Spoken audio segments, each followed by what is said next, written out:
விருதுநகர் பக்கத்தில் இருக்கேங்க. இப்போது சூப்பரான ஒரு விஷயம், நீங்கள்லாம் பார்த்து ரசிக்கிறதுக்கு கண்ணுக்கு குளிர்ச்சியான ஒரு விஷயம் காட்டுறேன் பாருங்கள். இந்த பாருங்கள், எவ்வளோ எவ்வளோ எவ்வளோ சூரியகாந்தி பூத்திருக்கு.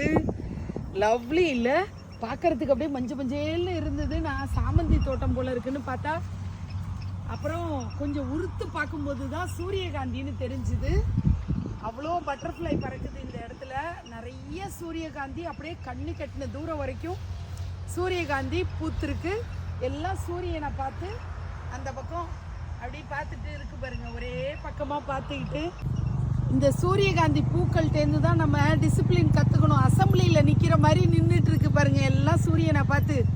நம்ம வந்து அந்த கொடிமரத்துக்கு முன்னாடி நிற்கிற மாதிரி, அசம்பிளியில் நிற்கிற மாதிரி, ஒரு மிலிட்ரி ஆஃபீஸருக்கு முன்னாடி அத்தனை அந்த மிலிட்ரி சோல்ஜர்ஸ் எல்லாம் நிற்பாங்கல்ல, அந்த மாதிரி அணிவகுத்து நிற்கிது. இவ்வளவும் என்னென்னமோ கற்பனை ஓடுது. ரொம்ப அழகழகான பூக்கள். எவ்வளோ பெருசுன்னா உங்களுக்கு இது பார்க்க உங்களுக்கு இப்படி தெரியும், அப்படியே புசு புசுன்னு இருக்குங்க. இந்த இது மட்டும் என்னமோ கோணிக்கிட்டு அந்த பக்கம் பார்க்குது. மற்ற எல்லாம் பாருங்கள் ஒரே மாதிரி அவ்வளோ பியூட்டிஃபுல்லாக இருக்குது. கொஞ்சம் முள் மாதிரி குத்துற மாதிரி இருக்குது அதோட தண்டு பகுதி. மொட்டுகள் எப்படி இருக்குன்னு அதையும் பாருங்கள், அவ்வளோ அழகாக இருக்குது பாருங்கள். தாமரை மொட்டு மாதிரி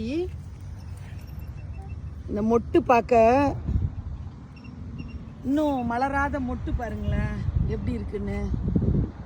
அது தாமரை இதழ்கள் அப்படி பிரிஞ்சு இருக்கிற மாதிரி இருக்குது. ரொம்ப அழகாக இருக்குல்ல.